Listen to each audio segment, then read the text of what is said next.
सबसे पहले परमात्मा का ध्यान करेंगे और ओम का उच्चारण करेंगे।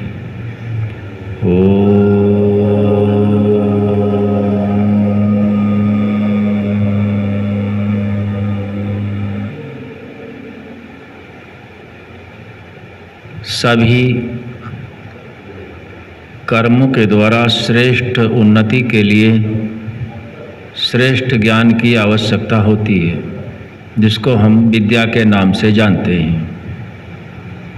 विद्या को जानने के लिए हम कुछ प्रश्नों को आप सभी के मध्य में रखते हैं, जिसका उत्तर आप बड़े ध्यान से देंगे। प्रश्न को ध्यानपूर्वक सुनेंगे। आज का प्रश्न पहला है, क्या ईश्वर अर्थात परमात्मा हमारे शरीर में है या नहीं है?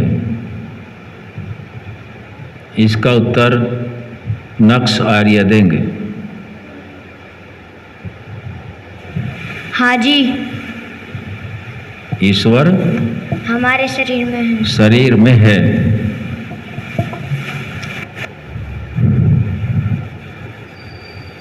ईश्वर शरीर में, इस बात से सभी सहमत हैं? ईश्वर बोलो। तो यदि हमें ईश्वर की प्रार्थना करनी है, दूसरा प्रश्न, उपासना करनी है, स्तुति करनी है, तो कहाँ करनी चाहिए? पहला प्रश्न था कि ईश्वर शरीर में है या नहीं है, और हमें ईश्वर की स्तुति, प्रार्थना, उपासना करनी है। बोलो, करते हैं या नहीं करते? तो वह प्रार्थना और उपासना कहाँ करें? इसका उत्तर देंगे मयंक आर्य। मुझे नहीं पता, मुझे नहीं पता। क्या बता? नहीं पता? नक्श आर्य को बताएंगे कहाँ करें उसकी।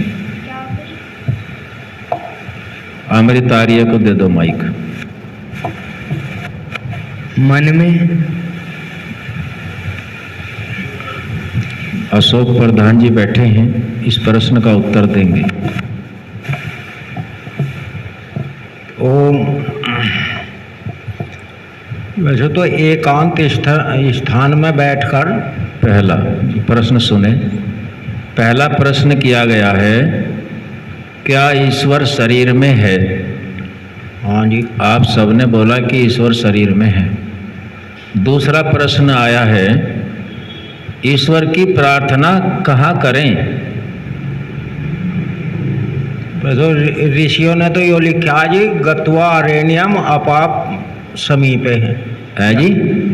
ऋषियों ने तो यो लिखा जी, गत्वा अरण्यम अपाम समीपे है, यानी जो है एकांत स्थान में जल के निकट बैठकर उसका ध्यान करें। प्रश्न, ये बात ठीक है, आप सभी बहुत जानते हो, लेकिन प्रश्न का ध्यान रखो। प्रश्न कहाँ जा रहे हैं, उससे हमें आगे चलना है। आगे आगे नहीं जाना है उत्तर देने वाले को, प्रश्न के साथ चलना पड़ेगा। हाँ जी। पहला प्रश्न था प्रधान जी, क्या ईश्वर शरीर में है? हाँ जी। दूसरा प्रश्न है, तो उसकी उपासना हम कहाँ करें?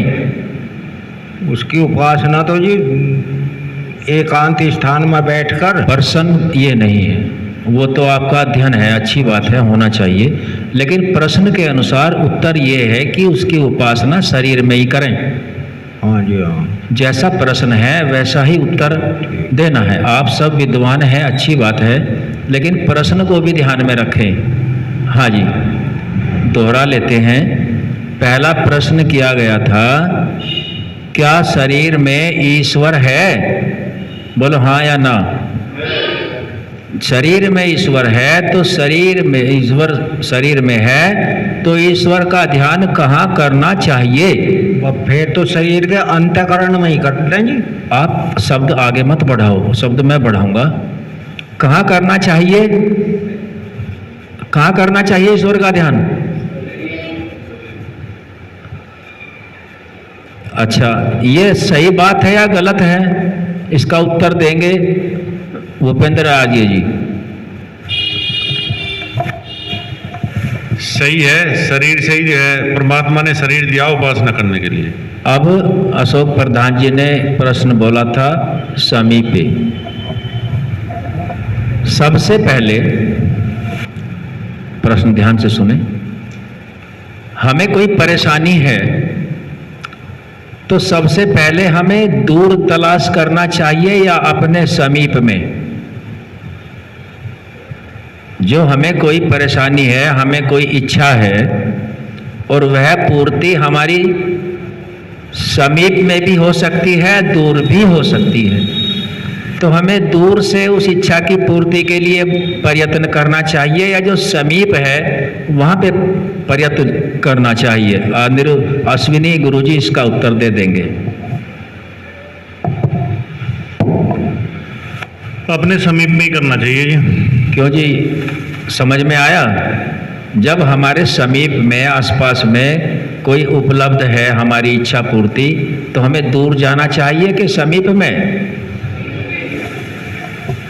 और जो समीप में है, हमें इस बात का पता है कि ये डॉक्टर हमारे पास हैं और बहुत ही बढ़िया डॉक्टर हैं, लेकिन इलाज कराने के लिए हम फिर भी पहाड़ों पे चढ़ें और वहाँ जाएं और वहाँ एक डॉक्टर हैं, हमें उनका ज्ञान भी पूरा नहीं है, तो हमें इलाज अपने समीप में कराना चाहिए कि दूर जा कर के कराना चाहिए?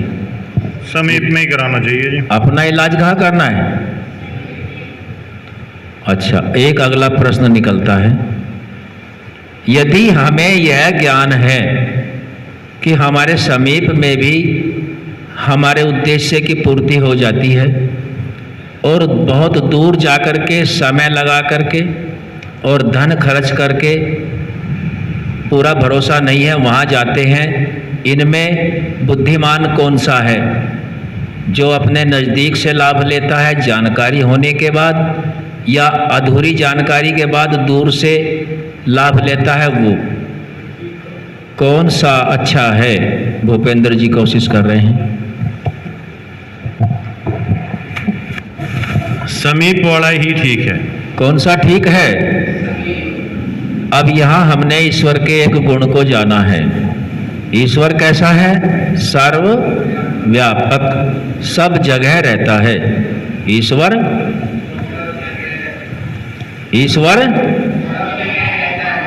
कोई जगह ऐसी है जहाँ ईश्वर नहीं है? हैं?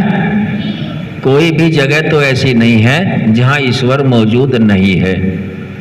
ठीक है, समझ में आ गया? ईश्वर, अगला प्रश्न है, यदि हम परमात्मा से लाभ चाहते हैं, परमात्मा की प्रार्थना करते हैं, समीप जाना चाहते हैं, तो क्या ईश्वर हमसे धन आदि की इच्छा रखता है? इसका उत्तर देंगे अनिरुद्ध आर्य।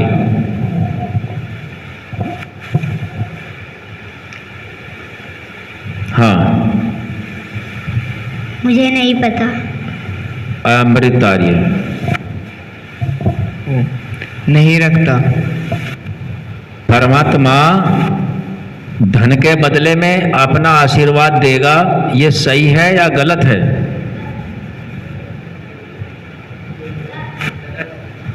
परमात्मा के नाम पर हम धन देंगे तब हमें आशीर्वाद मिलेगा, और यदि हम अपने अंदर ढूंढेंगे तब नहीं मिलेगा। इनमें कौन सी सही है? जब हम अपने अंदर ढूंढेंगे तब मिलेगा। ये बात सही है। हाँ जी। और जो धन के बदले में ईश्वर का आशीर्वाद चाहते हैं वो बुद्धिमानी है या अज्ञानता है? अज्ञानता। हमें अज्ञानता और बुद्धिमानी का पता चला। ईश्वर हमारे समीप भी है और सारे में फैला हुआ है। जब हमें समीप से लाभ मिलता है तो हमें यहीं से उसका ध्यान। अगला प्रश्न है, ईश्वर आकार वाला है या आकार वाला नहीं है?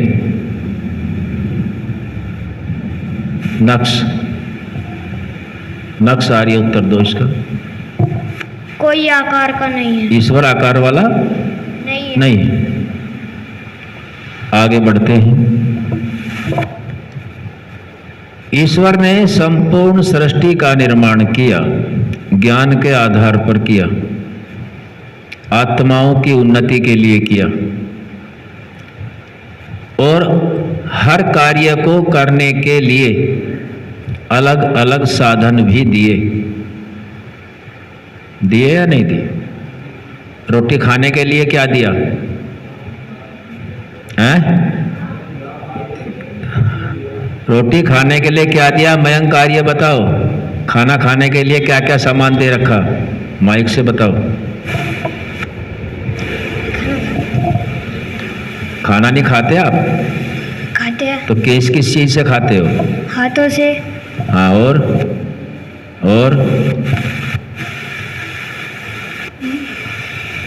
अनिरुद्ध बताओ, खाना जब भोजन करते हो तो क्या क्या साधन प्रयोग में लाते हो? हाथ, मुंह। हाँ, और उंगलियां।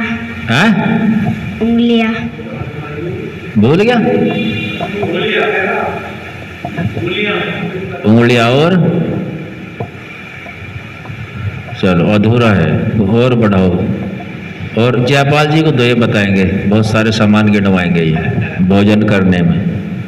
हाथ से खाना, हाथ से खाओ और मुंह में दो, क्या है और कही है। खैर, भोजन करते समय हाथ और मुंह दो ही चले। हाथ कार्य करते हैं, हाँ, जीभ भी करती है, मुंह करता है, हाँ, आगे ऊपर नीचे को होता है, दांत दांत भी करते हैं, जीभ भी करती है, और आंख। हाँ, अक्सर दिख आंख करती है या नहीं करती है? हाँ, करती तो ये कहीं के साधन है भोजन करने के। दूसरी तरफ जब आप पढ़ते हो, तो पढ़ने में क्या क्या साधन दे रखे हैं उन्होंने? पढ़ने के लिए बताएंगे। हाँ, नक्श बताओ, पढ़ने के लिए क्या क्या है? आँख, हाँ, मुंह से पढ़ते हो बोल के? अच्छा, और जीभ भी काम करती है पढ़ने में। और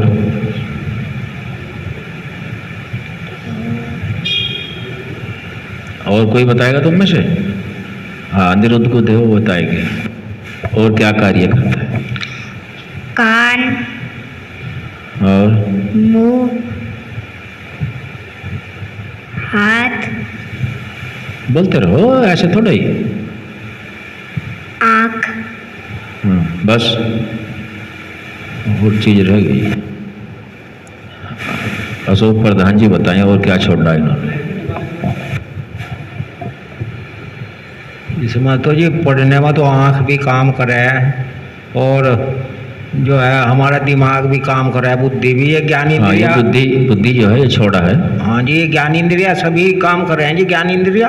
तो ये बुद्धि जो है ये छोड़ा है जी, बुद्धि को छोड़ा, मन भी करता है, हाँ जी, बुद्धि भी करती है। मन भी करता है। तो इसमें बाह्य और आंतरिक, हाँ जी, दोनों करते हैं। हर काम में जिस काम को भी करेंगे, ध्यान देंगे, मनुष्य जिस कर्म को करेगा उसमें बाह्य शरीर भी कार्य करेगा और आंतरिक भी कार्य करेगा। आंतरिक और बाह्य को जानते हो? आंतरिक शरीर और बाह्य शरीर दोनों कार्य करते हैं। अब विषय है ईश्वर का। ये जो आंतरिक शरीर है, बुद्धि आंतरिक है कि बाह्य है?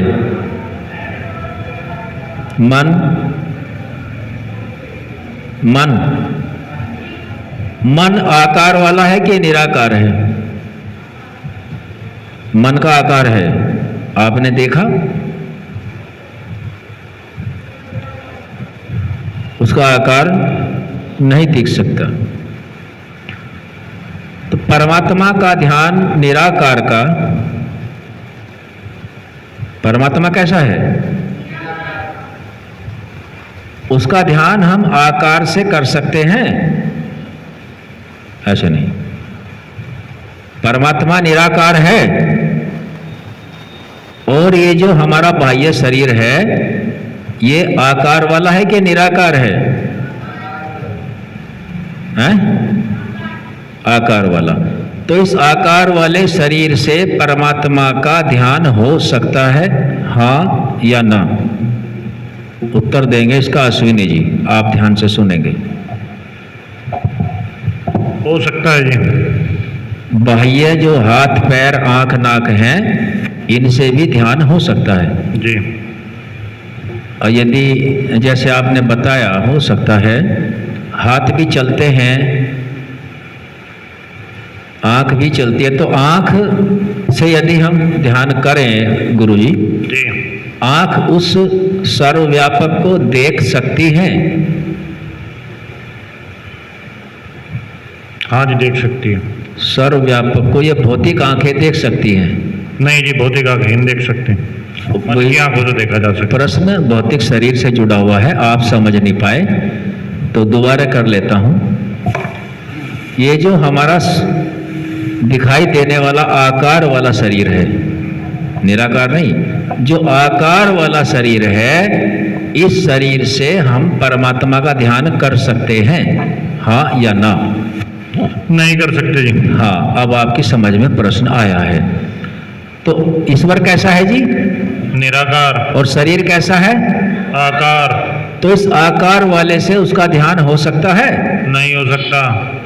समझ में आ गया जी। तो उसके, किसके? परमात्मा के, परमात्मा के ध्यान करने के साधन का नाम क्या है? उत्तर प्रधान जी ठा रहे हैं हाथ, अशोक प्रधान जी बताएंगे। मन है जी। क्या है? मन। जहां मन आता है वहां बुद्धि को भी जोड़ लेते हैं। मन और बुद्धि में नाम मात्र का भेद है, ठीक है? अब ये बताओ, ईश्वर कैसा है और मन कैसा है? मन सर्वव्यापक में जल्दी घूमेगा या आंख नाक घूमेगी? मन भी नहीं घूम सकता, मन भी, लेकिन आंख से ज्यादा है। ये जो ज्ञान का स्रोत है, कहीं का स्रोत है? ज्ञान का स्रोत है, वो मन बुद्धि है। क्या है जी? हमें परमात्मा का ध्यान ज्ञान के स्रोत से करना है, जो केवल अनुभव मिलेगा आत्मा को, या आकार वाले से करना है? कौन सा ठीक है? समझ में आया प्रश्न? हमें परमात्मा का ध्यान ज्ञान वाले साधन से करना ठीक है, मन बुद्धि से, या ये जो स्थूल शरीर है, इसमें आंख नाक कान वाणी है, इनसे करना ठीक है? जयपाल जी बता देंगे। नहीं, अशोक जी बताओ। ज्ञान वाले साधन से जी, मन बुद्धि से। परमात्मा ज्ञानवान भी, बोलो, परमात्मा ज्ञानवान भी है, और ये जो स्थूल शरीर है ये तो एक साधन है, ये ज्ञानवान नहीं है, इसलिए ये उसको जान ही नहीं सकता। समझ में आ रहा है? ये शरीर से यदि हम कोशिश भी करें, उसके हाथ लगा लेंगे, आंख से देख लेंगे, वो परमात्मा के कोई हाथ लगा सकता है? परमात्मा आंख से देख सकता है? परमात्मा का स्पर्श भी नहीं हो सकता, ठीक है? तो ये स्थूल जो शरीर है, स्थूल शरीर परमात्मा के ध्यान में सहायता तो कर सकता है, लेकिन इससे उसकी साधना साधना के लिए कौन सा साधन बताया? साधना के लिए इस शरीर के अंदर आत्मा का सहयोगी मन है, उससे हमें क्या करना है? जैसा व्यक्ति मन से सोचता है, जैसा व्यक्ति मन से सोचता है, जैसा व्यक्ति मन से सोचता है वैसा ही वो कर्म, समझ में आ रहा क्या? जैसा व्यक्ति मन से सोचता है वैसा ही वो कर्म करता है और वैसे कर्म को ही प्राप्त हो जाता है। ये बातें तो समझ में आई। तो यहाँ आपको ये प्रश्न समझाने का आशय इतना था कि परमात्मा का ध्यान करने की सही विधि क्या है। परमात्मा का ध्यान करने की सही विधि, तो इसके लिए परमात्मा का ध्यान करने के लिए सही विधि क्या है? इसके लिए अपना जो शरीर स्थूल वाला है, परमात्मा का ध्यान करने के लिए जो स्थूल वाला शरीर है, ये चलायमान रखना पड़ेगा या स्थिर रखना पड़ेगा? अशोक जी बताएं। यो स्थिर रखना पड़ेगा जी। अच्छा, प्रश्न ये उत्तर दूसरा है। अब ये ठीक है, अमृत जी उत्तर देंगे। ये जो स्थिर शरीर रहेगा, स्थिर शरीर करने में लाभ है या हानि है ध्यान करने में ईश्वर का? नहीं, अमृत जी बताएंगे। अमृत आर्य।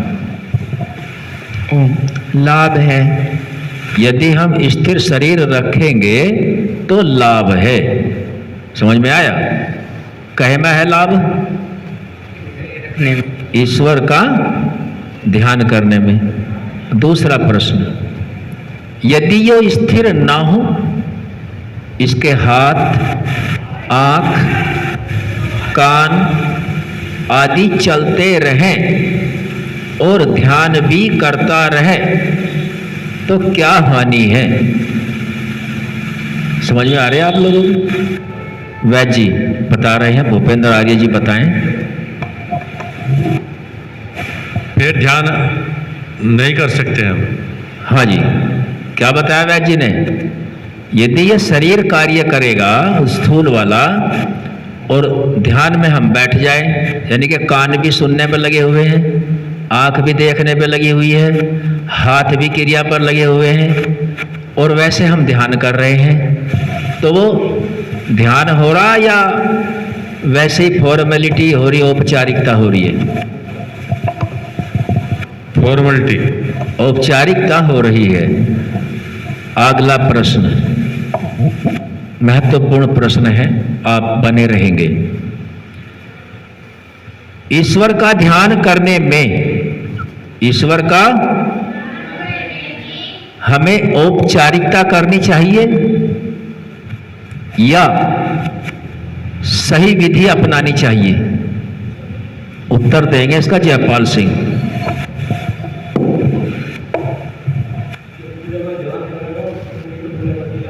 हाँ, मतलब औपचारिकता ना करें, पहले उसकी विधि को जान लें। समझ में आया?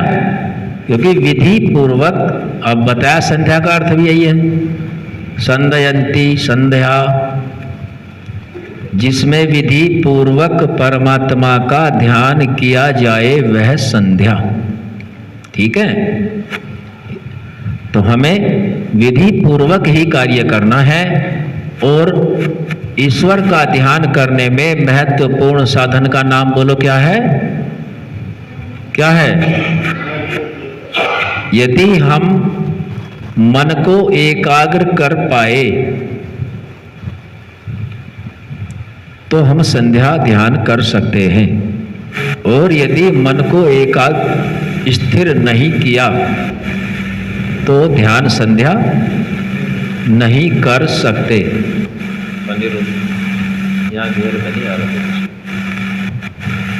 अभी क्या बताया आपके ध्यान भी नहीं होगा, ध्यान से सुनेंगे। मन को स्थिर करने का नाम ही ध्यान है। और सबसे पहले इस मन के विषय में ही पूरा योग दर्शन रखा गया महर्षि पतंजलि ने। सब जो पूरा का पूरा योग दर्शन है मन के विषय में है। पूरे 8 अंग, यम, नियम, आसन, प्राणायाम, प्रत्याहार, धारणा, ध्यान और समाधि, 8 ही शब्द हैं ये। इन 8 में पूरा योग दर्शन आ जाता है, पूरा का पूरा इन 8 की व्याख्या करता है। तो ये इतना महत्वपूर्ण विषय है। सीधे हो गए। मन ही हमें मुक्ति में ले जा और मन ही हमें नरक में ले जा। मन ही सब सुखों का कारण, मन ही सब दुखों का कारण भी। तो हमें मन से जब हम पवित्र सोचेंगे तो पवित्रता की ओर को बढ़ेंगे, और मन में क्लिष्ट सोचेंगे तो क्लिष्टता की ओर को बढ़ जाएंगे। इसलिए अपने मन को सही मार्गदर्शन में रखना हम सभी का दायित्व है। यदि मन दाएं बाएं चला गया तो और किसी को रोक। यदि घर का मुखिया गलत काम करता फिरे तो उस घर के अन्य सदस्य को करने में कोई दोष है? और घर का जो मुखिया है वो बहुत समझदार हो, धार्मिक हो, साहसी हो, ज्ञानी ध्यानी हो, तो घर के लोग सदस्य ज़्यादातर कैसे होंगे? अच्छे ही होने की उम्मीद है। तो ये जो मन है ये अपने परिवार का मुखिया है। क्या है ये मन? अब इसके परिवार के सदस्य कितने हैं? मन के परिवार के सदस्य कितने हैं? वैद्य जी हाथ ठारे हैं, उत्तर देंगे वैद्य जी।